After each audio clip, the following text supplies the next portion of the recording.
खराब होने के बाद दरिंदगी करता है। और सिर्फ एक बेटी नहीं बल्कि जो उसकी दूसरी बेटी है उसके साथ भी इस कदर दरिंदगी करता है कि वो प्रेग्नेंट हो जाती है और फिर जब वो गर्भपात करवाती है उसी दौरान उसकी मौत हो जाती है। मेरे फादर ने मेरे साथ बलात्कार किया, मेरी बहन के साथ किया और मेरी बेटी के साथ भी यही दुष्कर्म किया। दुखी होकर मेरी एक लड़की दुनिया छोड़ के चली गई। मेरी दूसरी बेटी ने भी फिनाइल किया 24 मई को। मैं पुलिस की मदद लिया, नहीं तो मैं बहुत दिन से घर में ही घुट रही थी, कुछ कह नहीं पा रही थी। मैं बहुत परेशान हूँ। आज हम इसमें बात करेंगे सहारनपुर के एक ऐसी दरिंदगी के मामले की जिसमें दरिंदा कोई और नहीं बल्कि आरोप है कि उसका पिता ही है।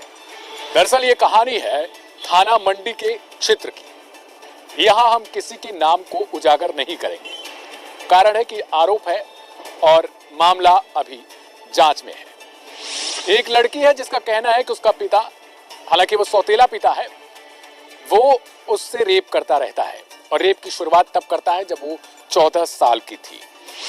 ये बताती हैं कि इनकी 2 बेटियां भी हैं और उसके पिता ने इन 2 बेटियों से भी रेप किया।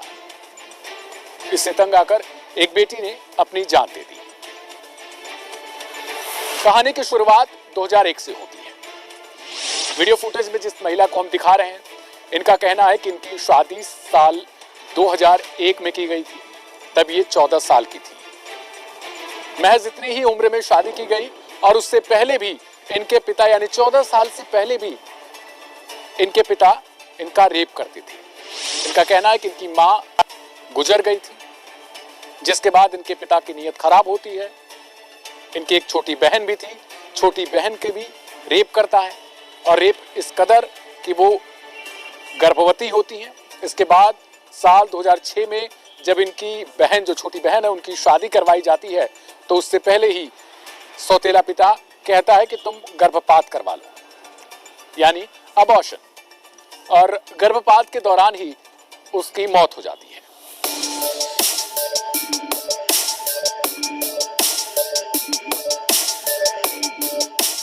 अब इसके बाद कहानी में एक और एंगल आता है।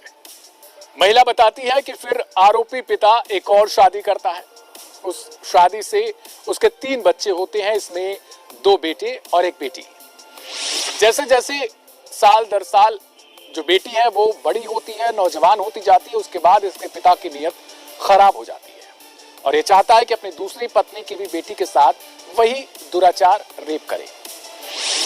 हालांकि इसकी दूसरी पत्नी समझदार रहती है और वो समझ जाती है कि ऐसा करेगा। इससे पहले ही वो अपनी बेटी को लेकर कहीं दूसरी जगह चली जाती है, यानी दूसरी पत्नी अपनी बेटी को लेकर चली गई। अब उसका इस कहानी में कोई किरदार नहीं है, लेकिन जो 2 बेटे हैं वो भी अपने पिता के नक्शे कदम पर चलते हैं और ये भी धीरे धीरे इसी दरिंदे पिता की तरह अपनी राह पकड़ लेते हैं। बड़ी बेटी जिसने आरोप लगाया है वो एसएसपी दफ्तर पहुंची। उनका कहना है कि उन्होंने इससे पहले सीएम योगी आदित्यनाथ तक से गुहार लगाई है। अब इसके बाद जब एसएसपी दफ्तर पहुंचती हैं तो वहां प्रार्थना पत्र देती हैं और तमाम तरीके से उन घटनाओं के बारे में वर्णन करती हैं। ये बताती हैं कि इनकी 2 बेटियां जो इससे तंग आ चुकी थी, इनमें से एक बेटी ने अपनी जान दे दी और दूसरी बेटी वो साल 2020 में एक बार फिर से अपनी जान देने की कोशिश करती है। यानी पहली बेटी इनकी मर चुकी थी और दूसरी बेटी इस कोशिश में रहती है कि वो भी मर जाए, क्योंकि इसके पिता ही नहीं बल्कि पिता के जो दोनों बेटे, यानी दूसरी पत्नी के जो दोनों बेटे थे, वो भी यही चाहते हैं कि वो उन लड़कियों के साथ रेप कर सके।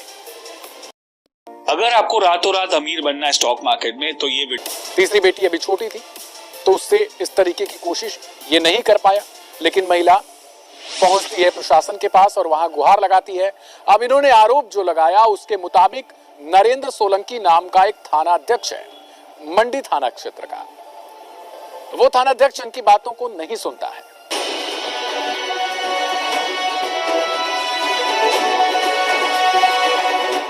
इससे इतर कहानी में एक और एंगल आता है। हिंदू विश्व अखाड़ा परिषद के एक सदस्य हैं जिनका नाम है निपुण भारद्वाज। वो कहते हैं मैं इस बहन की सहायता करूंगा और वो एसएसपी दफ्तर पहुंचते हैं, जहां पर वो गुहार लगाते हैं पहले और उसके बाद एक और चेतावनी देते हैं कि अगर कार्रवाई नहीं की गई तो इसके बाद हम अपनी पूरी टीम के साथ यहां पर बैठकर हंगामा करेंगे, अनशन करेंगे। वो बताते हैं कि इस कहानी में न सिर्फ उस पिता का नाम है बल्कि बीजेपी के कुछ छोटे मोटे नेताओं का भी नाम शामिल है।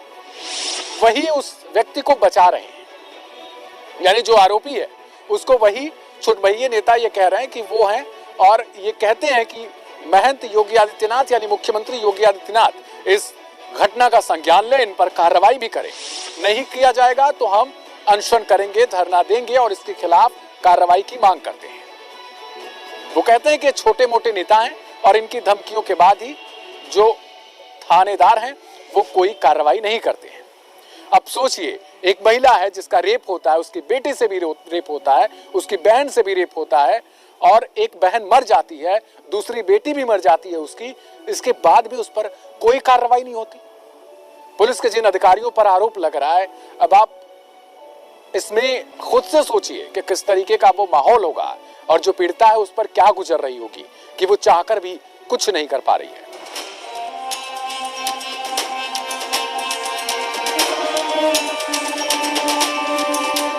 ये महिला बताती है कि इसके पति भी इसको छोड़ चुके हैं क्योंकि एक एक्सीडेंट में उनकी दिमागी हालत खराब हो चुकी थी और इसी कारण इनके पिता ने इनको नौकरी दी अपनी ही फैक्ट्री में और फैक्ट्री में काम करने के दौरान ही इनसे फिर से रेप की कोशिश करता है।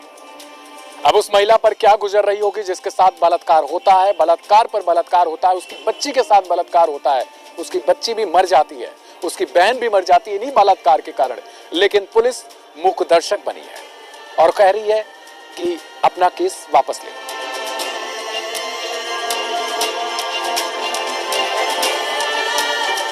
फिलहाल हम निपुण भारद्वाज का क्या कुछ कहना है उनको पहले सुनवाते हैं, सुनिए। कुछ दिनों पहले हमारे संज्ञान में अखाड़ा परिषद के और बजरंग दल के कुछ युवकों के संज्ञान में एक मामला आया था कि एक पिता द्वारा अपनी ही बेटी के साथ बलात्कार और बेटी की बेटी के साथ बलात्कार, और जो बेटी के साथ बलात्कार किया, एक बेटी ने सुसाइड कर लिया अपने नाना से तंग हो गया कि नाना बलात्कार कर रहा था, और जो बेटी है उसकी जो दो बेटियां हैं उनके साथ भी ये स्थिति बनने के लिए तैयार थी। तो हमारे जब से संज्ञान में आया तो हमारे एक प्रतिनिधिमंडल जाके कप्तान साहब से मिला, इनकी रिपोर्ट दर्ज करवाई गई क्योंकि कुछ यहाँ के गंदे नेता जो बीजेपी का नाम लेकर, छुट भैया नेता कहूंगा क्योंकि इनकी औकात तो है नहीं ऐसे लोगों की, वो बीजेपी को बदनाम कर रहे हैं आगे नेता, वो इनके मामलों को दबाना चाह रहे थे। जब एक महिला के साथ इतनी बड़ी हरकत हुई है योगी सरकार में, यहाँ तो एक तरफ हमारे श्रीमान योगी आदित्यनाथ जी का नारा है बेटी बढ़ाओ बेटी बचाओ, और साधु संतों की तरफ से भी बेटी बचाओ का नारा है, पर इनके कुछ जो पुलिस अधिकारी और कुछ गंदे जो नेता है, छुट भैया नेता, वो इस मामले को दबाना चाह रहे थे और उल्टा इन्हीं महिला को धमका रहे थे कि अगर तुमने रिपोर्ट करवाई अपने पिता के खिलाफ तो तुम्हें मार दिया जाएगा।